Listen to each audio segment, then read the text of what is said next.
Cryborg is back and he's at it again, folks. And for those of you that don't know who I'm referring to, if you see the guy here in the picture who played Cyborg in the Justice League movie, that is Ray Fisher. And Ray Fisher's had some pretty interesting things to say within the last year or so. So this is an old article, but this is just to give a little bit of a backstory and just to kind of show. I'm not going to go through all these articles. This one I will go over just because I believe it's the most relevant to what we're about to talk about here. But if you want to check these out, link will be in the description below as always if you want to get some of the backstory on some of the things that Ray Fisher has said. So this right here, Geoff Johns' ex-wife comes to his defense against accusations of that word regarding Justice League and Krypton. So if you look here, this is something that Ray Fisher tweeted out today. He said Geoff Johns is still in that word. Obviously won't say it because I'm gonna get hit with a nice yellow sign if I do say that. But this is something that he's been saying about a lot of people. And if you look through his timeline, this is just kind of what he does, right? If you look at his pinned tweet, he always makes it about the ism. It's always about how he's being kept down because of being who he is in America, right? Being the color of his skin in America, apparently. So this was something that took place, like I said, sometime last year when this debacle came out. Of course, we all know what he had to say about Joss Whedon. And while at first didn't really understand, I kind of understood after the Snyder Cut was released why he was so mad at Joss Whedon. I don't know if it was because of, the things that he claimed about Joss Whedon being also an ist.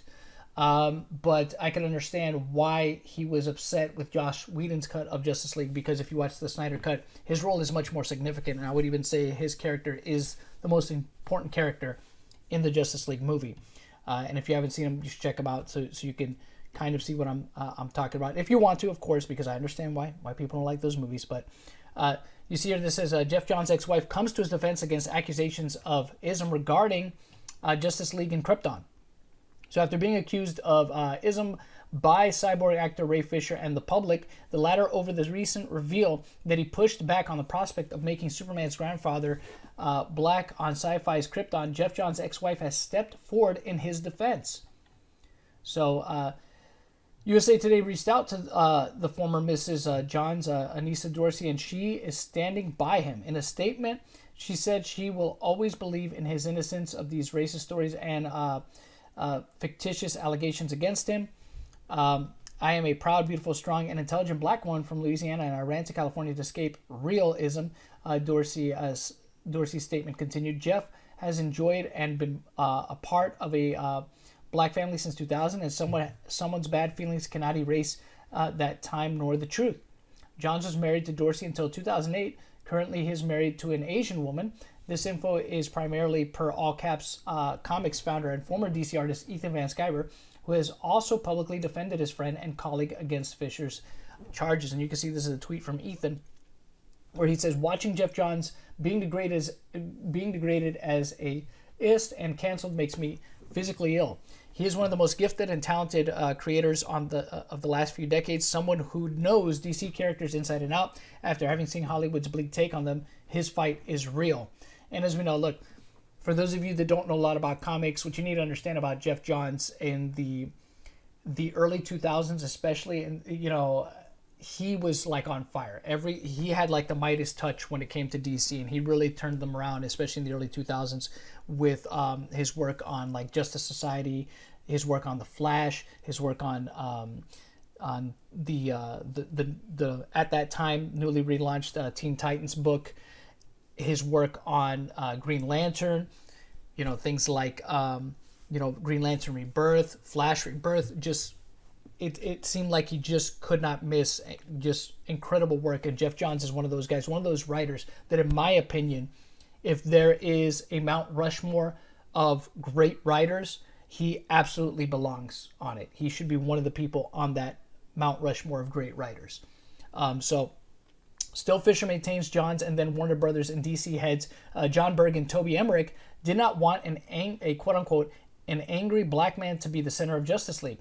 One conversation where Fisher says Johns was trying to sell him on playing Cyborg like Quasimodo has been singled out by the actor. I didn't have any intention of playing him as a jovial, cathedral-cleaning individual, Fisher said to The Hollywood Reporter. It was like he was assuming how black people would respond rather than taking the advice from the only black person, as far as I know, with any kind of creative impact on the project.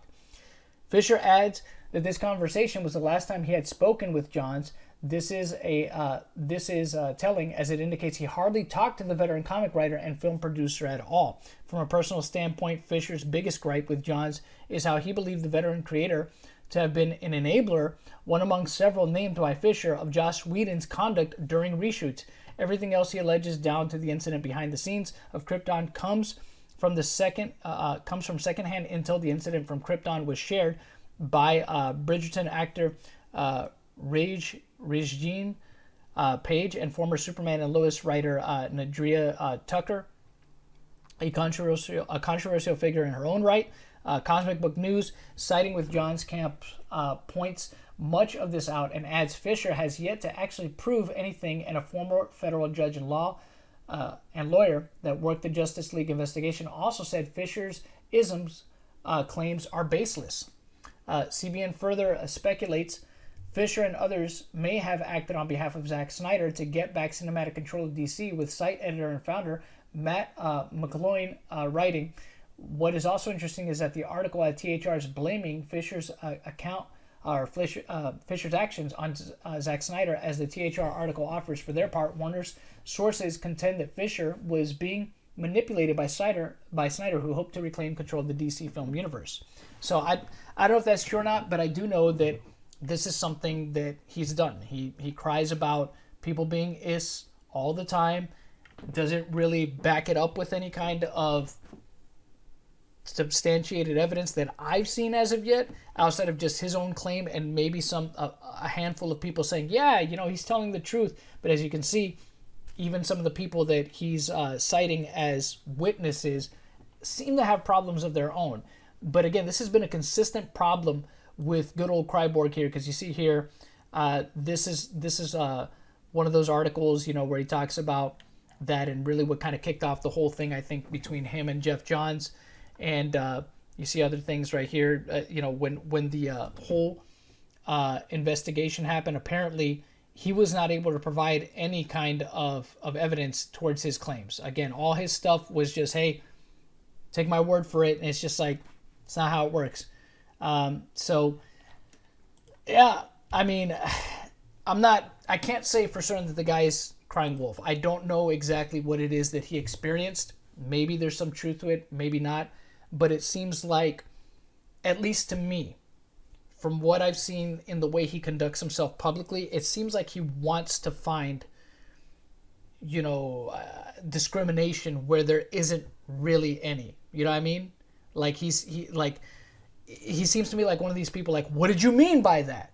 What do you mean by that you just said right there? Like, he hyper focuses on certain things and overanalyzes certain things that are being said to him. That's just my opinion. But I'd really like to know what you guys think about this. I don't think that Geoff Johns is an aist at all, at least from what I know about Geoff Johns publicly. There's nothing out there that substantiates that claim at all.